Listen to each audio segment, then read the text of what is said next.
श्री शिवाय नमस्तुभ्यम। आप सभी पर सदा सर्वदा महादेव और देवी पार्वती की कृपा बनी रहे। आप सभी को सावन महीने की ढेर सारी शुभकामनाएं। आज की इस वीडियो में आप जानेंगे साल 2025 में शुरू होने वाले सावन महीने के पड़ने वाले सावन का महीना कब से शुरू होगा और कब समाप्त होगा। इस पूरे महीने में कितने सोमवार व्रत पड़ने वाले हैं, पहला सोमवार व्रत कब होगा, सोमवार व्रत का उद्यापन किस दिन किया जाएगा। इन सभी बातों को बताने से सबसे पहले तो मैं आप सभी को बता दूं कि हमारे इस चैनल पर हर दिन सावन मास महात्म्य की कथाएं भी पूरे महीने सुनाई जाएंगी और सावन के महीने में ही शिव महापुराण की कथाएं भी आपको सुनाई जाएंगी। अगर आप इन सभी कथाओं को सुनना पसंद करते हैं तो प्लीज़ हमारी वीडियो को अपना प्यार, अपना सहयोग जरूर दीजिएगा। सावन का महीना महादेव को समर्पित होता है और इस पूरे महीने में महादेव के साथ साथ देवी पार्वती की पूजा की जाती है। मान्यता है कि सावन के महीने में हर एक सोमवार को भगवान शिव की उपासना करने से जीवन में सुख समृद्धि आती है, साथ ही भक्तों की सभी मनोकामनाएं भी पूर्ण होती हैं। सावन महीने का प्रारंभ सावन मास के कृष्ण पक्ष की प्रतिपदा तिथि से होता है और सावन पूर्णिमा के दिन सावन का महीना समाप्त हो जाता है। साल 2025 में सावन का महीना कब से शुरू होगा और कब समाप्त होगा और इस बार सावन के महीने में कुल कितने सोमवार पड़ेंगे, हरियाली तीज, नाग पंचमी और रक्षाबंधन का पर्व कब मनाया जाएगा। इस बार सावन का महीना प्रारंभ होगा 11 जुलाई दिन शुक्रवार से और इस दिन से ही कांवड़ यात्रा भी प्रारंभ हो जाएगी और सावन का महीना समाप्त होगा 9 अगस्त दिन शनिवार को। प्रतिपदा तिथि 11 जुलाई शुक्रवार को सुबह 2:07 से शुरू होगी और समाप्त होगी 12 जुलाई शनिवार की सुबह 2:08 पर। सनातन धर्म में उदय तिथि की मान्यता दी जाती है और उदय तिथि के अनुसार 11 जुलाई से प्रतिपदा तिथि प्रारंभ हो रही है। यही कारण है कि इस बार सावन का महीना 11 जुलाई दिन शुक्रवार से प्रारंभ होगा। सावन महीने की पूर्णिमा तिथि रहेगी 9 अगस्त दिन शनिवार को। हालांकि पूर्णिमा तिथि 2 दिन रहेगी, 8 अगस्त और 9 अगस्त को। सावन मास की पूर्णिमा के साथ ही सावन मास की समाप्ति हो जाएगी। अब जानते हैं इस महीने में पड़ने वाले सोमवार व्रत के बारे में। सोमवार महीने का पहला सोमवार व्रत रहेगा 14 जुलाई को, दूसरा सावन सोमवार व्रत रहेगा 21 जुलाई को, तीसरा सावन सोमवार व्रत 28 जुलाई को और चौथा और अंतिम सोमवार व्रत रहेगा 4 अगस्त को। इस बार सावन के महीने में कुल 4 सोमवार व्रत पड़ेंगे। हर साल सावन पूर्णिमा के दिन रक्षाबंधन का त्यौहार मनाया जाता है और उदय तिथि के अनुसार इस बार 9 अगस्त को सावन पूर्णिमा है, तो इस दिन रक्षाबंधन का त्यौहार भी मनाया जाएगा। और इस बार राखी बांधने का शुभ मुहूर्त सुबह 5:47 से लेकर दोपहर 1:24 तक रहेगा। अब जानते हैं मंगलागौरी व्रत के बारे में। सावन के महीने में पड़ने वाले मंगल को मंगलागौरी व्रत रखे जाते हैं। मंगलागौरी व्रत माता पार्वती जी को समर्पित होते हैं और पहला मंगलागौरी व्रत 15 जुलाई को रहेगा, दूसरा मंगलागौरी व्रत 22 जुलाई को, तीसरा मंगलागौरी व्रत 29 जुलाई को और चौथा और अंतिम मंगलागौरी व्रत 5 अगस्त। अब बात करते हैं सावन महीने में आने वाली शिवरात्रि की, जो कि महाशिवरात्रि कही जाती है। इस बार 23 जुलाई के दिन बुधवार को रहेगी, 24 जुलाई गुरुवार को हरियाली अमावस्या, 27 जुलाई रविवार को हरियाली तीज और 29 जुलाई रविवार को नाग पंचमी का पर्व मनाया जाएगा। सावन के महीने में कृष्ण पक्ष में आने वाली एकादशी जो कि कामिका एकादशी रहेगी, इस बार 21 जुलाई सोमवार को पड़ रही है और सावन के महीने में शुक्ल पक्ष में आने वाली एकादशी जो कि सावन पुत्रदा एकादशी होती है 5 अगस्त के दिन मंगलवार को पड़ेगी और इस बार सावन मास कृष्ण पक्ष प्रदोष व्रत भी रखा जाएगा और 22 जुलाई मंगलवार को इस दिन मंगलागौरी का व्रत भी रहेगा और सावन महीने के शुक्ल पक्ष में आने वाले प्रदोष व्रत भी रहेगा 6 अगस्त बुधवार को, जो कि बुध प्रदोष व्रत रहेगा। सावन के महीने में आप पौराणिक कथा पढ़े सुने, भगवत कथा, शिव महापुराण का पाठ या श्रवण भी आप इस पूरे महीने कर सकते हैं। सावन महीना प्रारंभ होते ही हर कोई ये जानना चाहता है कि सावन के महीने में क्या करना चाहिए और क्या नहीं करना चाहिए। तो भगवान शिव की कृपा पाने के लिए ये 5 काम आपको सावन के महीने में जरूर करने चाहिए। पहले धतूरा और भांग और शमी पत्र भगवान शिव को अर्पित करने चाहिए। तो भगवान शिव की प्रतिमा या तस्वीर को या शिवलिंग को आप अर्पित कर सकते हैं। दूसरा, मिट्टी से शिवलिंग बनाकर हर दिन आप पूजा करें। हर दिन पूजा करना संभव ना हो तो सोमवार व्रत में अगर आप व्रत नहीं रख रहे हैं तो भी आपको मिट्टी से शिवलिंग बनाकर उनकी नियमित पूजा करनी चाहिए।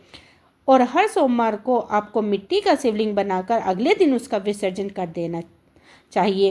विसर्जन बहते हुए जल में करें तो बहुत अच्छी बात है। बहता हुआ जल की व्यवस्था आसपास ना हो तो आप अपने किसी गमले या पौधे में भी इसका विसर्जन कर सकते हैं।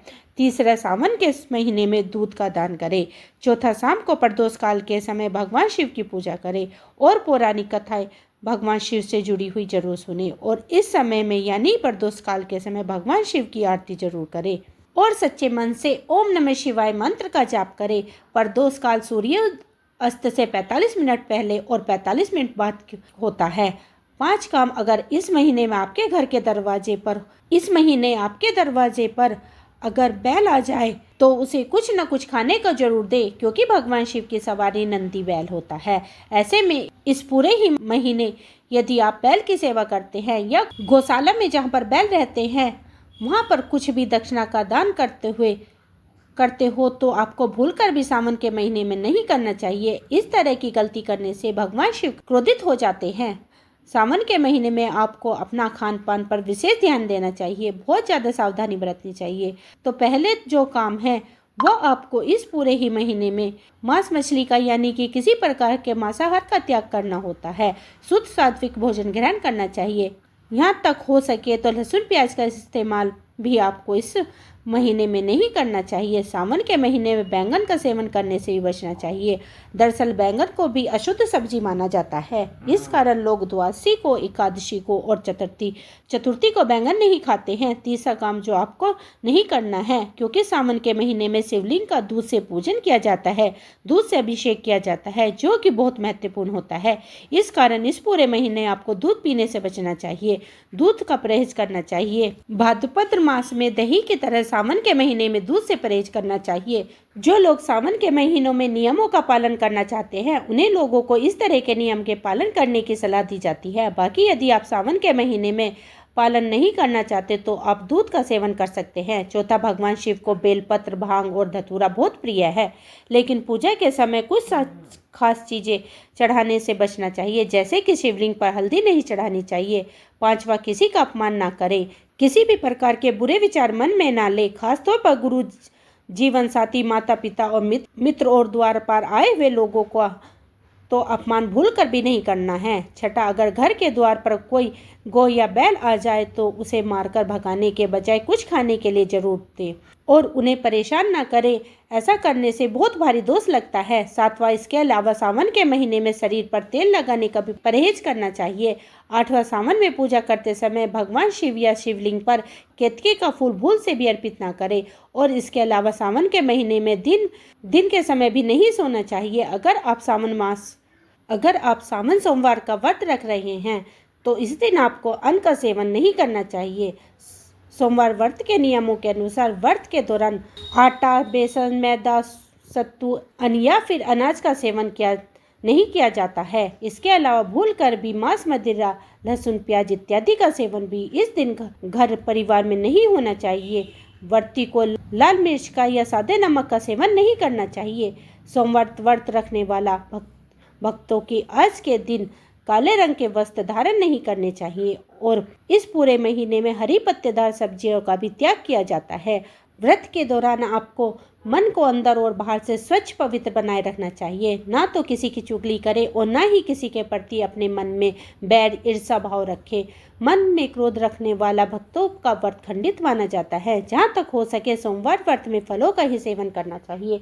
फलों के साथ आप भरपूर मात्रा में जल ले सकते हैं, नींबू पानी ले सकते हैं और अगर आपके लिए नमक का सेवन करना जरूरी है तो साथ में आप व्रत भी रखना चाहते हैं तो आप सेंधा नमक का सेवन कर सकते हैं। इस व्रत में आप सेंधा नमक से बने हुए आलू या फिर कुट्टू का आटे आदि या साबुदाने या मूंगफली आदि का सेवन कर सकते हैं। अगर आप इस महीने में कोई भी व्रत पहले से प्रारंभ कर रहे हैं तो आपको ध्यान रखना है कि पहले व्रत आपको संकल्प के साथ ही प्रारंभ करना होगा, चाहे वो पहला सोमवार व्रत हो या पहले 16 सोमवार व्रत हो, प्रदोष व्रत हो, मासिक शिवरात्रि व्रत हो या शिवरात्रि का व्रत। इस महीने से आप कोई भी नियम करना चाहते हैं वह कर सकते हैं, लेकिन संकल्प के साथ ही आपको व्रत की संख्या का भी संकल्प लेना चाहिए और संख्या के साथ ही आपको किस तरह का फलाहार करना है। जैसे कि आपको केवल मीठा ही इस दिन खाना चाहते हैं तो मीठे के रूप में आप साबूदाने की खीर या हो सके तो समा के चावल होते हैं उनकी भी खीर का सेवन कर सकते हैं, या ड्राई फ्रूट्स की खीर का सेवन भी आप कर सकते हैं। अगर आपके लिए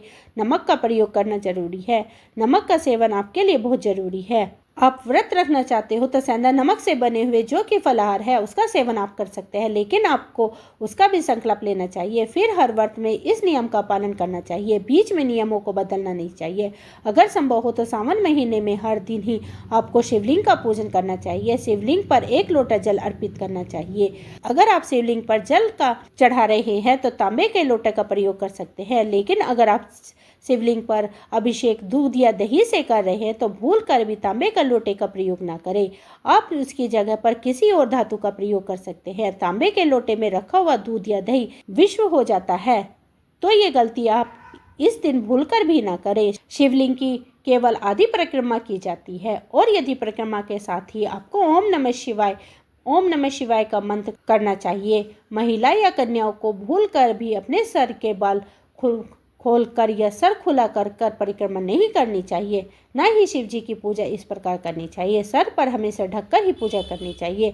वैसे तो आप शिवलिंग की पूजा हर दिन ही कर सकते हैं, शिवलिंग पर हर दिन गंगा जल अर्पित कर सकते हैं, लेकिन सबके लिए ऐसा संभव नहीं हो पाता। तो इस पूरे महीने में पड़ने वाले जो मुख्य व्रत और त्यौहार हैं, जैसे कि सबसे पहले तो सोमवार का व्रत, सोमवार का दिन आप उस दिन जल अभिषेक या दूध से अभिषेक कर सकते हैं। दूध से अभिषेक करने के लिए गाय का कच्चा दूध होना चाहिए, और अगर ऐसा ना हो पाए तो आप फलों का रस से, गन्ने के रस से, हरे मूंग से भी शिव जी के अभिषेक कर सकते हैं।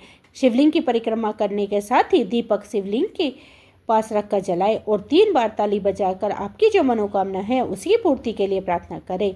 इस पूरे महीने में भगवान शिव के साथ ही पूरे शिव परिवार की भी पूजा करनी चाहिए। सभी व्रत और त्योहार की तिथि की शुभ मुहूर्त की जानकारी के साथ ही पूजा विधि और कथा की वीडियो हमारे चैनल पर समय समय पर अपलोड होती रहेंगी। अगर आपको जानकारी पसंद आई हो तो प्लीज वीडियो को लाइक करना मत भूलिएगा, और चैनल पर पहली बार आए हैं तो चैनल को सब्सक्राइब करना भी मत भूलना। ओम नमः शिवाय।